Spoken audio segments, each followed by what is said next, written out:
ہمارا رخ کس طرف ہے؟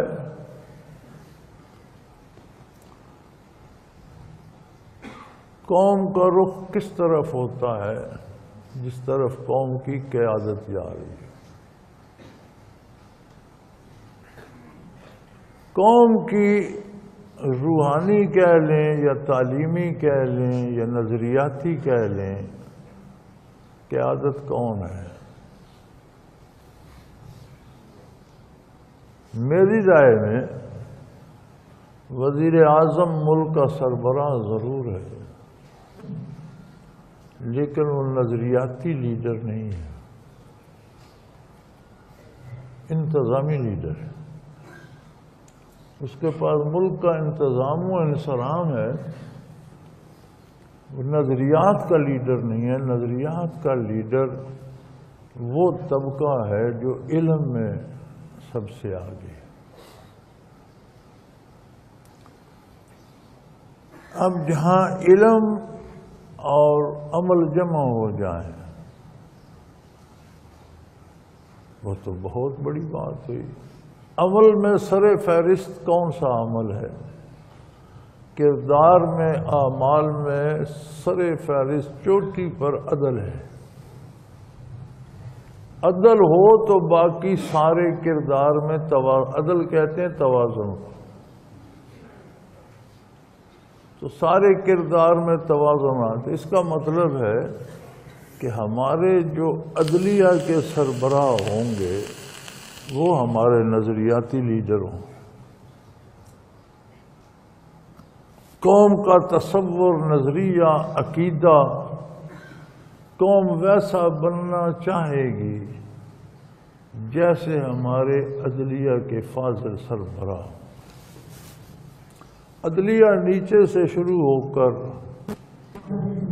ضلع، پھر صوبہ، ہائی کورٹ اور ملکی سطح پر سپریم کورٹ میں چلی جاتی ہے، اور جو سپریم کورٹ کے باوقار اور عالمی مرتبہ ججز ہوتے ہیں، وہ جو 15، 16، 17، 10، 12 جتنے بھی ہیں، وہ پورے ملک کا نظریہ جمع ہو گیا، پوری قوم کا نظریہ۔ جیسا وہ سوچتے ہیں قوم ویسا سوچے گی، جیسا وہ کرتے ہیں قوم ویسا کرنا چاہے گی۔ اب ان میں جو صاحب چیف جسٹس بن جاتے ہیں تو ہمارے آئین میں لکھا ہوا ہے کہ چیف جسٹس کو چیف جسٹس سپریم کورٹ نہیں، چیف جسٹس آف پاکستان کہا جائے گا۔ وہ صرف سپریم کورٹ کا نہیں، وہ پورے پاکستان کا لیڈر ہے، اسے چیف جسٹس آف پاکستان کہا جائے گا۔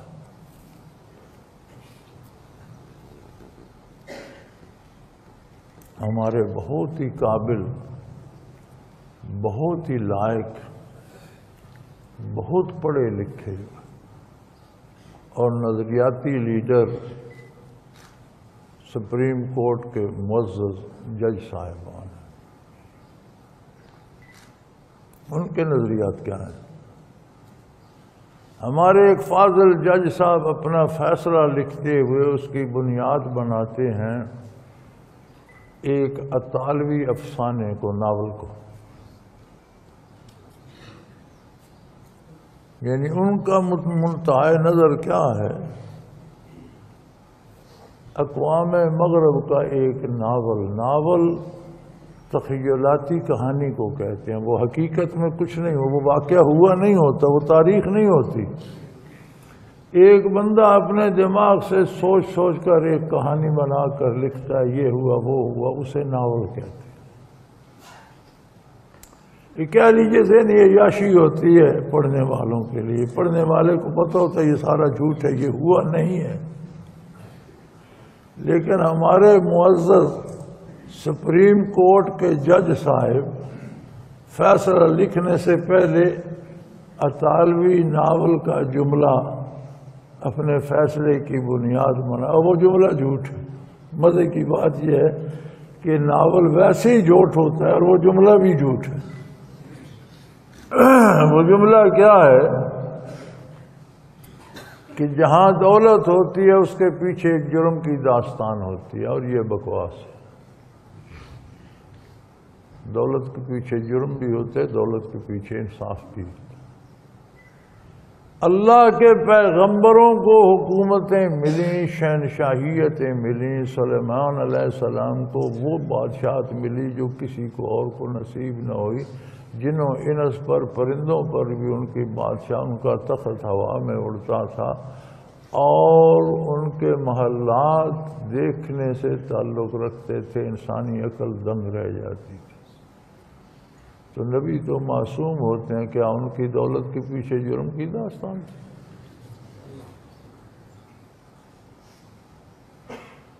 حضرت داؤد علیہ السلام نبی بھی تھے، بادشاہ بھی تھے۔ یوسف علیہ السلام اللہ کے نبی بھی تھے، مصر کے حکمران بھی تھے۔ تو کیا یہ ان کے پاس جو دولت تھی، انبیاء تو معصوم ہوتے ہیں جج صاحب، اس کے پیچھے کون سی جرم کی داستان ہے؟ خود صحابہ کرام رضوان اللہ علیہم اجمعین نے فاقہ مستی میں بھی زندگی گزاری، بھوک اور افلاس بھی بڑا دیکھا، لیکن جب ایران فتح ہوا اور یمن کے خزانے غنیمت میں آئے تو جو پرانے صحابہ کرام تھے ان کو غنیمت سے اتنا حصہ ملا کہ ارب پتی ہو گئی تھی۔ ان کی دولت کے پیچھے جرم تھا۔ خود عہد نبوی میں غریب صحابہ بھی تھے، غنی بھی تھے، حضرت عثمان رضی اللہ عنہ جیسے بھی تھے، اور بہت سے صحابہ کے نام مالدار لوگوں میں آتے ہیں۔ وہ تو صحابیت کی عظمت سے اور صحبت پیغمبر سے آشنا تھے، کیا ان کی دولت کے پیچھے جرم تھا؟ تو پھر یہ کافر کا جھوٹ ہے نا کہ ہر دولت کے پیچھے جرم ہوتا ہے۔ اب ہمارا اعلیٰ ترین انصاف دیکھو کہ ہم اتنے مرعوب ہیں عالم کفر سے کہ ایک کافر کے جھوٹ کو بنیاد بنا کر اس پر انصاف کیا جا رہا ہے۔ ہمارے فاضل جج صاحب کو قرآن سے حوالہ نہیں ملا، ہمارے فاضل جج صاحب کو حدیث سے حوالہ نہیں ملا، عہد صحابہ تابعین تابعین سے حوالہ نہیں ملا، 1400 سالہ اسلامی تاریخ سے حوالہ نہیں ملا، اٹلی کے ایک ناول سے جو خود جھوٹ ہوتا ہے، اور اس میں جو جملہ جھوٹ تھا وہ بولا انصاف کی بنیاد۔ اب اس کے بعد جناب چیف جسٹس صاحب نے ایک فیصلہ کیا، چیف جسٹس آف پاکستان،